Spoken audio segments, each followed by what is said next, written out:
Hello, today we are going to take a brief look at Chapter 1, Crystal Structure of Solids. This is a table of contents, and our primary goal of this course is to learn the electrical properties of semiconductors. So first, we will take a look at the types of semiconductor materials. Semiconductors can be classified into elemental semiconductor, binary semiconductor, ternary, and quaternary, according to the number of components. But note that it's hard to predict the properties of these various compound materials. Now let's learn about crystal structures. From the right, those that are arranged fully regularly in the solid are called crystalline structures. And next, those that have several different crystalline attached are called polycrystalline structures. Finally, the irregular arrangement of atoms is called an amorphous structure. Among them, crystalline structure, which has the best electrical characteristics, is mainly used to make semiconductor devices.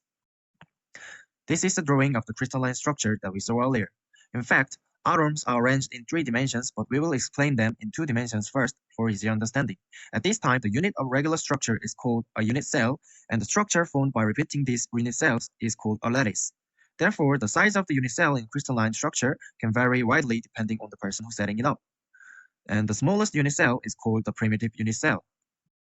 As you can see, A, B, C, D, all of them can be unit cells, but only the C, D can be the primitive unit cell, which is the smallest. Also, you can see that vectors are making up the unit cells. We call them basis vectors. The entire 2-dimensional lattice, this can be constructed by the translations of the unit cells, and this can be represented by the combination of basic vectors. So we've seen the concepts of vectors, and we see how they can be used in crystal structures. A unit cell is the smallest unit that generates a 3-dimensional vector. The equivalent points of a 3-dimensional crystal can be expressed by the linear combination of vectors in a unit cell.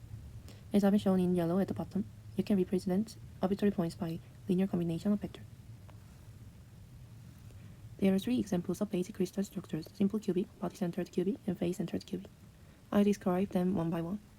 First, there are simple cubic. A simple cubic has 3 main vectors perpendicular to each other. As described earlier, the cell above at the cubic form a linear combination of one unit vector. It can be expressed as follows.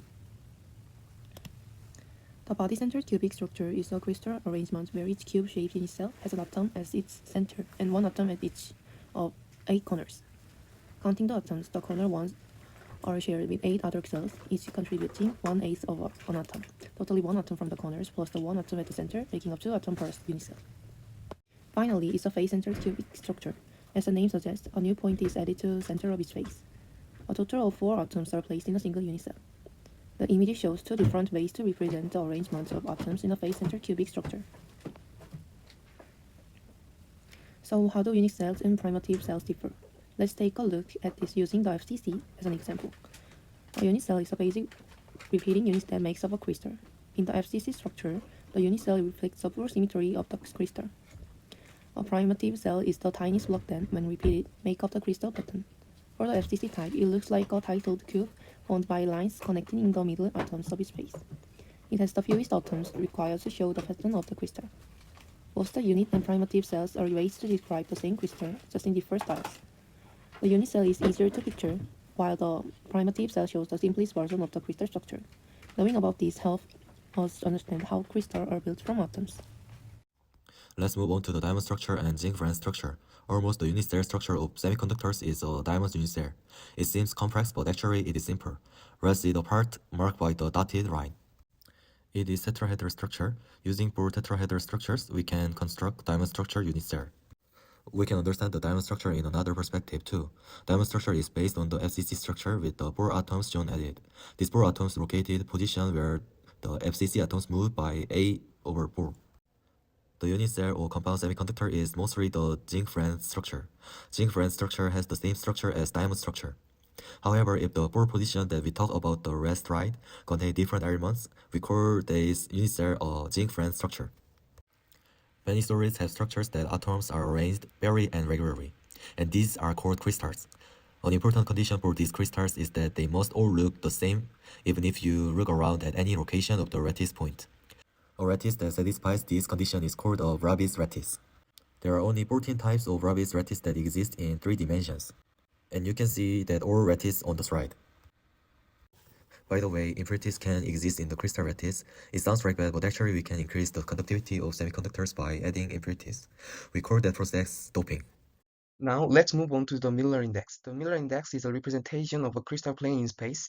And the way to find it is to multiply the intersection of each axis by the least common multiply.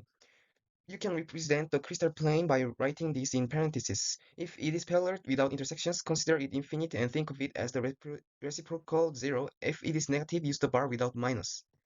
Now that we've learned about crystal planes and the Miller indices, we are going to look at the family of equal planes. As you can see in the figure, these crystal planes are located in different positions, but can be represented as a single crystal plane by proper rotation and movement. These crystal planes are called groups of equal planes. These groups of crystal planes can be named at once using a curly bracket, for example, 100 family.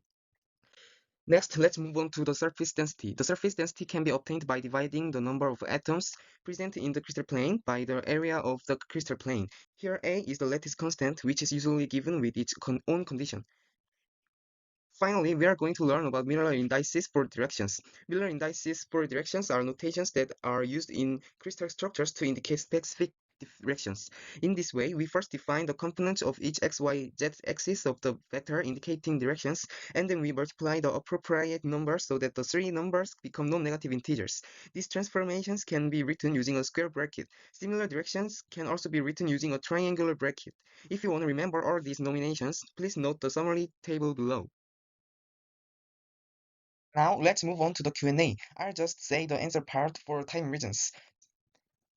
Our answer here is, it is important to take this into account and fully express the direction, since the opposite direction in the crystal structure can also provide valid information. For example, the electrical or optical properties for a particular direction in the crystal structure may differ for the opposite direction. The next question is this. Our answer is, when considering cases where only angle is right and the other two angles are not right, these cases do exist. However, they are not listed separately in the typical categorization of Bravais lattices because they fall under the broader categories based on overall lattice symmetry. The next question is this, and our answer is, if the origin is the only point of intersection, the Miller index becomes infinite, which would be difficult to define. We think we can know the equivalent plane by moving in parallel. The next question is this. Our answer is, basis vectors are A1 and B1 or A4 and B4, not CD. So we think we can get A from combination of A1 and B1 or A4 and B4, not with C and D. Next question is this, and our answer is, we are dealing with the repetitive lattice structure of crystals. Therefore, even if we arbitrarily set the R vector by integer multiplying the basis vector, this inevitably points to another lattice point. Next question is this, and our answer is, primitive unicell must have an effective atomic number of 1. Since structures are crystals, you can find it easily.